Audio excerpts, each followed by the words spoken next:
Now let's have a look what happens to the energy inside an ecosystem. Okay, so I've got a few boxes over here, and now we have to draw the connections. Okay, so what we have over here, just a few terminologies that which you should already know, because in the previous video I explained them. A producer, that's our autotroph, that they are producing organic material, so plants and photosynthetic bacteria. We've got consumers. I told you that consumers feed on living organic material. We have a consumer over here, we have a consumer over here, and we call them the primary and the secondary consumer. There's also the one over here, the tertiary and quaternary and so on. It can go on. I'm just going to look here at the primary and the secondary one. And you already also know about the detritivores and saprotrophs. The detritivores, they are organisms like earthworms which feed on dead organic material by eating them, by ingesting them. And the saprotrophs are bacteria and fungi, and they release digestive enzymes and then reabsorb the nutrients, but they do not have a digestive system. And what we have over here in the corner, in the top left corner, this is a star. And I'm giving you now two possibilities for this, and you choose which one it is. It could be the star Alpha Centauri, which is around 4.4 light years away. I abbreviate light years with an L dot, 4.4 light years away from Earth, or it could be the Sun. The question is, I don't know which one it is. Okay, so I'll leave it up to you. Okay, so over here anyway, this is our energy source, and this thing over here produces releases light energy, which producers absorb to make their food. So the arrows that I'm drawing right now, they represent the energy flow. Okay, and what I do now is the following: the producer passes on its energy to the primary consumer, because the primary consumer feeds on the producer. So that is important, that the direction of the arrow is really important here. The primary consumer feeds on the producer, therefore the energy flows from the producer to the primary consumer. And the secondary consumer feeds on the primary consumer, so the primary consumer passes on its energy to the secondary consumer, and then to the tertiary consumer, etc. Okay, again, the arrows indicate the flow of energy. Now, what happens next is up here at the top we have heat. The producers, yes, plants, they also do cell respiration. And therefore, they will produce a little bit of heat, not very much, okay? But the arrow that goes up here, that is cell respiration. Cell respiration. Okay? The primary consumers, they produce heat by cell respiration. The secondary consumers as well. Okay, so all of this is cell respiration. Respiration. Okay, so we are losing energy here in the form of heat.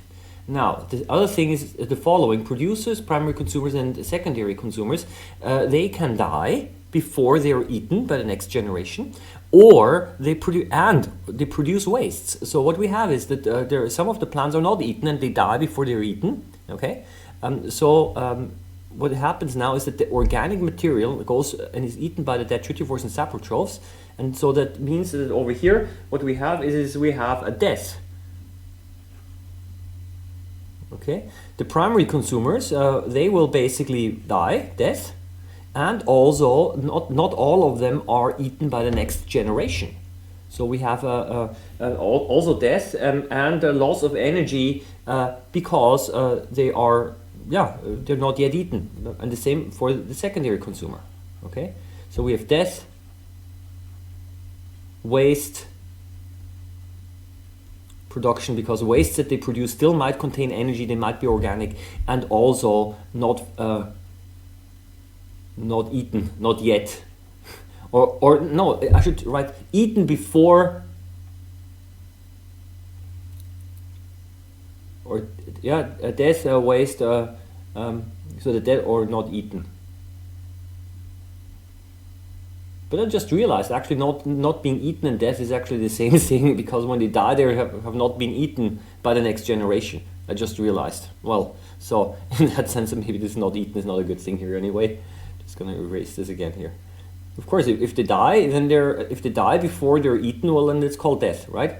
So, but in any case, these arrows over here, that's all organic material, and now we have the organic material in here, and you know what they do? They again do cell respiration. So I need an arrow back over here to heat. So that is again cell respiration.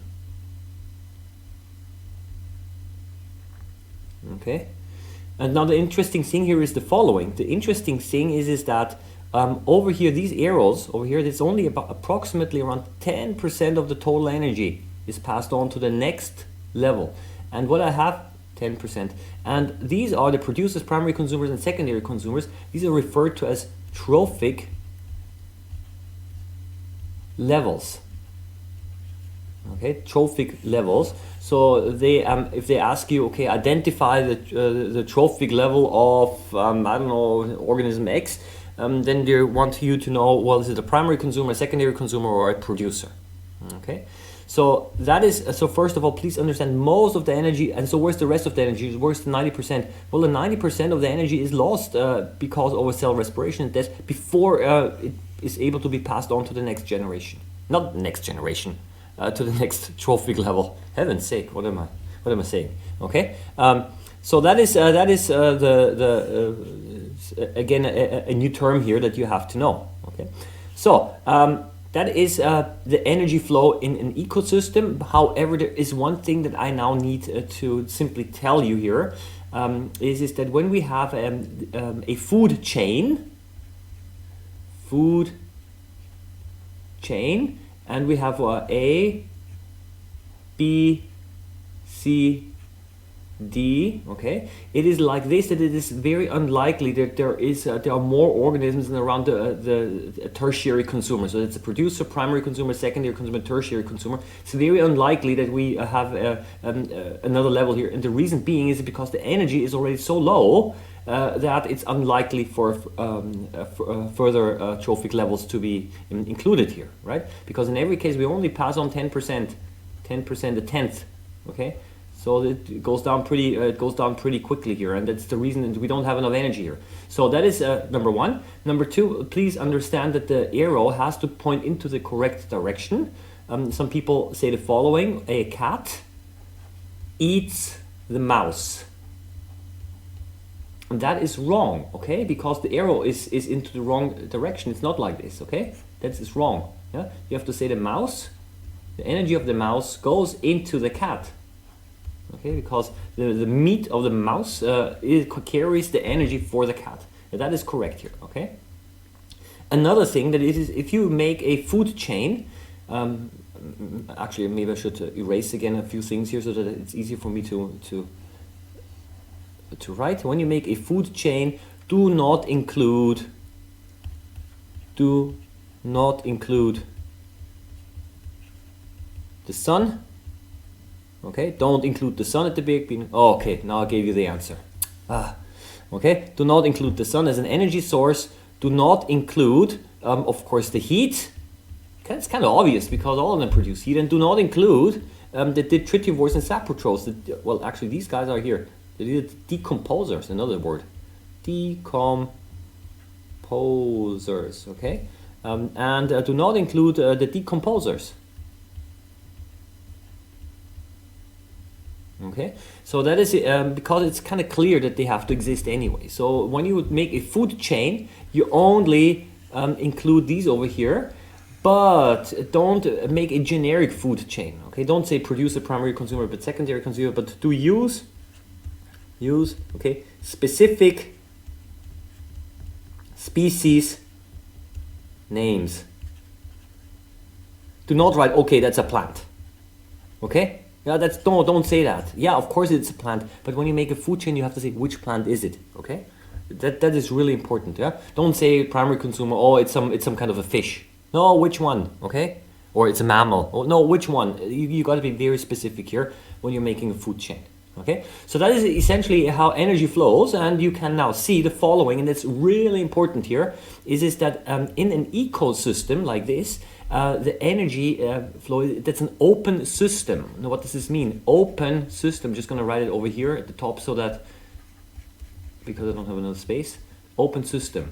An open system means that energy can flow in and can flow out. Okay, so things can go into the system and out of it. The question is now, how? Well, over here, light energy is added on one side, okay, and we're taking energy in the form of heat out on the other, somewhere else, okay.